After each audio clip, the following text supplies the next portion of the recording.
Bem-vindos, bem-vindas. Eu sou o professor Leandro Martins e apresentarei para vocês o trabalho Autoformação Profissional do Educador, da crítica reflexiva ao plano de ação. Esse trabalho foi constituído ao término de uma disciplina de doutoramento em Educação Currícula da PUC de São Paulo, da qual eu faço parte na linha de pesquisa de tecnologias educacionais. Então, nós começamos com algumas aproximações ofertadas pela professora, dos textos que nós veremos adiante, e também com a construção de narrativas digitais. As narrativas digitais, elas têm, lógico, como toda narrativa, um processo de construção. Só que nessa, a gente tinha uma brincadeira proposta para a professora de recontar, né, de se aproximar novamente daquilo que nós vivemos. Então, as perguntas eram: como eu aprendo com as tecnologias digitais? Como as tecnologias digitais estão fazendo parte da minha formação e quais questões eu tenho sobre tecnologia na formação profissional? Dentro desse contexto, a busca era pela resposta.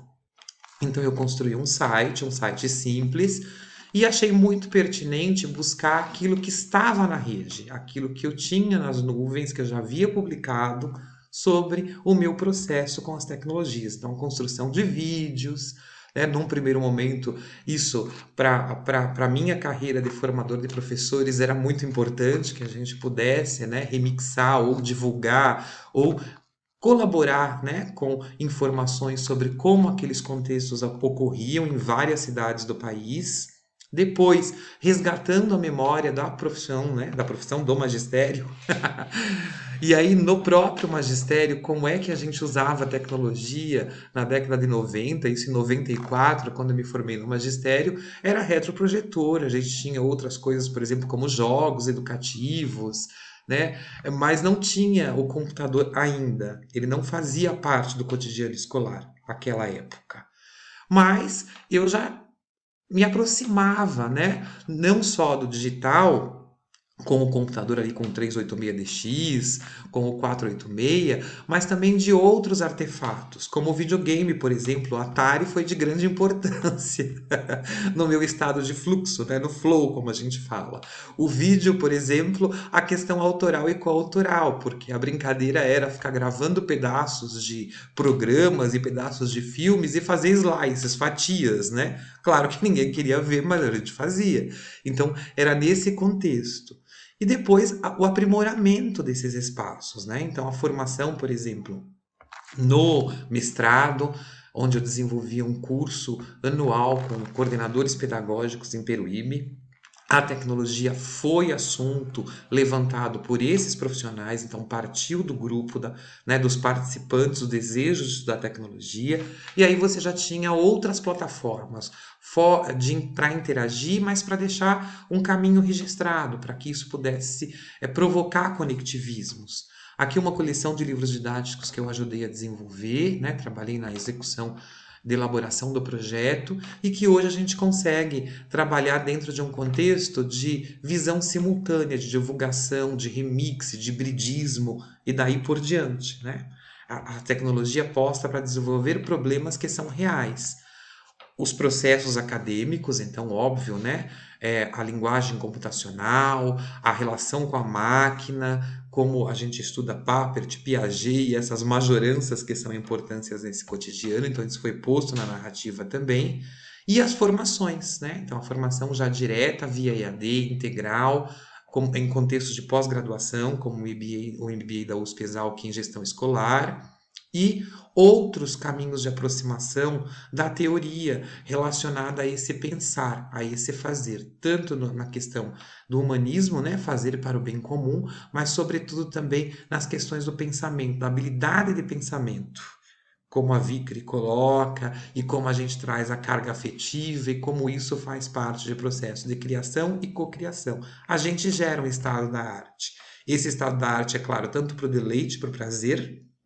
Aí eu trouxe a arte mesmo dentro desse contexto de remixagem, mas também esse estado da arte para a gente se aproximar dessas referências e isso interfere, né, para o bem, obviamente, na nossa formação profissional.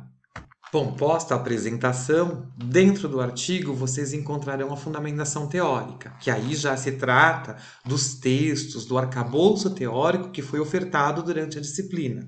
Então, a Easton, em 2008, ela relatou cursos norte-americanos de formação de professores, onde havia aquele paradigma que nós também vivemos em muitos contextos, né? Da semana pedagógica, na abertura de cada ano letivo ou no meio do ano letivo, com uma palestra e depois oficinas que, por vezes, não convergem com as necessidades dos professores. Ou seja, ela questiona se não seria interessante, se não seria mais produtivo a própria equipe trabalhar com a formação continuada em serviço.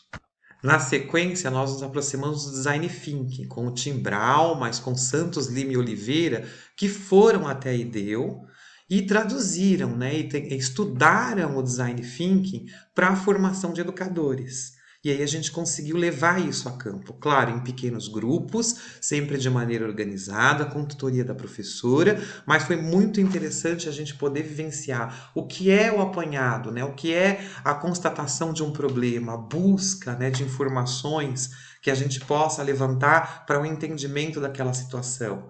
Depois, a ideação entre a equipe pedagógica, como é que a gente pode refletir, todos dão ideia, todas as ideias são importantes, até a prototipação, a aplicação desse protótipo e o resgate desse protótipo para os pontos de melhoria.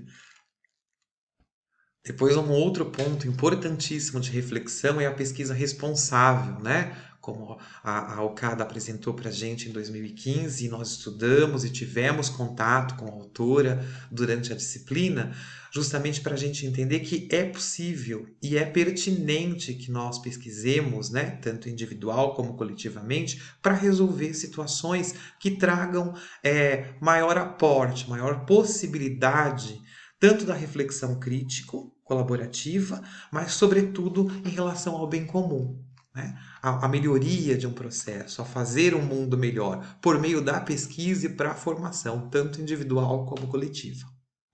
Ainda as contribuições da própria professora, que fez uma apresentação muito pertinente para a gente da sua defesa de livre docência, trazendo a transversalidade, né? A tecnologia como não como disciplina isolada, mas dentro de um contexto onde ela serve para resolver problemas de várias realidades, em vários momentos, está a serviço. Claro que sempre com reflexão crítica, pensando no bem comum, mas esse ir e vir, essas aproximações que vai tornando os atores, né, conscientes do seu próprio caminho e também de fazedores de soluções, de fazedores, de criadores de utopia. Então, esse contexto de estudo transversal foi muito importante para o desenvolvimento desse artigo.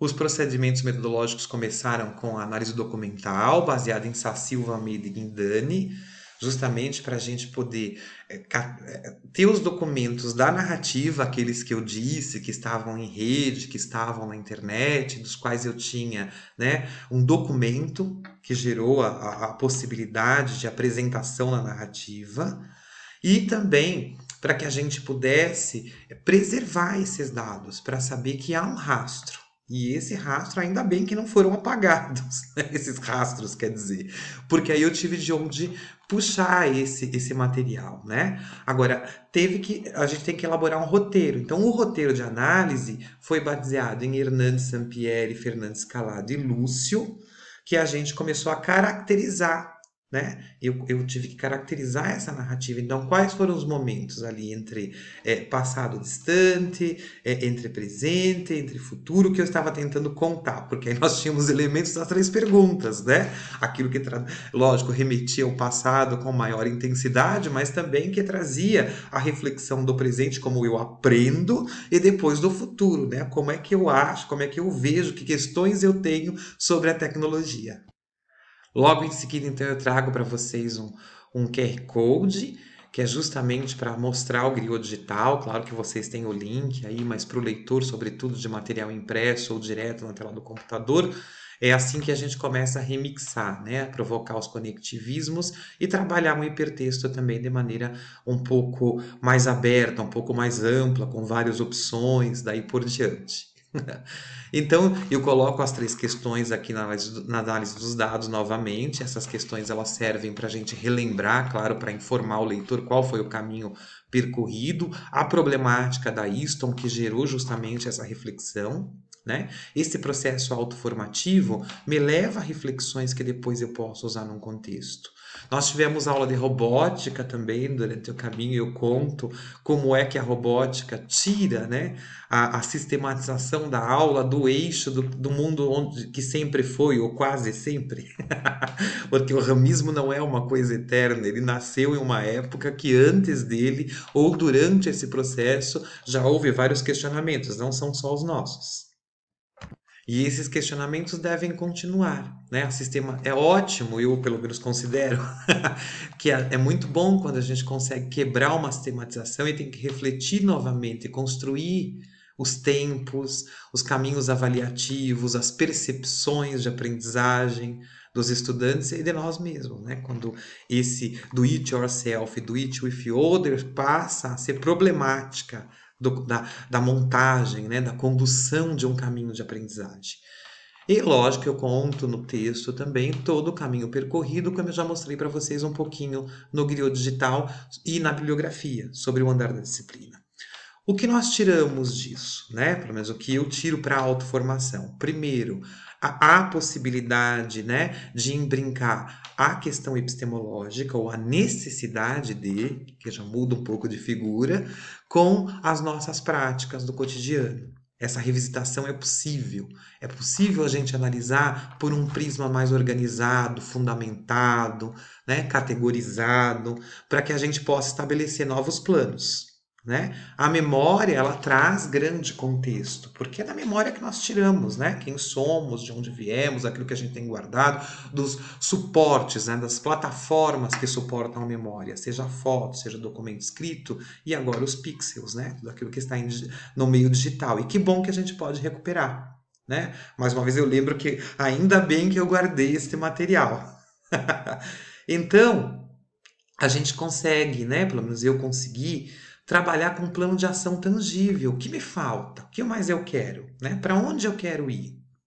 Dentro dessa perspectiva que esses autores trazem, e informação também para além, ou formação técnica para além, e eu consegui desenvolver um plano a partir dessa análise, justamente para estudar design instrucional e continuar investindo na EAD. Por quê? O compromisso com a carreira do magistério traz esse entendimento que não é prescrito. Agora ele é significado. Tornou-se significativo muito mais para que a gente possa entender o que é majorar, apesar dos movimentos cíclicos também serem necessários, mas o que é majorar a própria carreira, né? Para onde eu estou, para onde eu vou. Baseado em quê? Então, baseado no caminho autoral, baseado na construção de um mundo melhor com a pesquisa responsável, baseado nas metodologias ágeis do design thinking, no prazer que a gente teve na imersão desse caminho. Estão até soltando rojões pra gente. Mas é exatamente isso que a gente tem que fazer, comemorar, né? Comemorar esse sentido de... É lógico que o rojão é uma brincadeira, mas comemorar esse sentido de ter satisfação, de ter prazer nessa busca, de conseguir com que essa busca seja frutífera, no sentido de você perceber, de ser significativo para você mesmo. E aí a proposta é que a gente possa publicar esses textos, então por isso sou muito grato por esse caminho, e reverberar. Reverberar no sentido de fomentar, de incentivar, ou mesmo de oferecer, quiçá, né, uma dessas referências para que um outro colega, para que um outro professor, para que um outro profissional de qualquer outra área possa também refletir sobre o seu próprio processo de autoformação, da sua formação permanente, da necessidade da formação entre pares e que escolha esses caminhos de desenvolvimento, sobretudo pautados no humanismo. A tecnologia é uma máxima, né? Não tem mais como a gente voltar atrás, também eu não, por exemplo, eu nem quero, mas tem gente que insiste nesse discurso, e não, ela faz parte de como a sociedade vive, de como a sociedade troca informações, é nesse sentido. Bom, gente, eu agradeço muito por vocês terem chegado até aqui, estou imensamente feliz de participar do meu primeiro congresso totalmente online, e acredito que possamos ter inúmeros momentos com outros colegas de muito boa informação via pesquisa. Muito obrigado.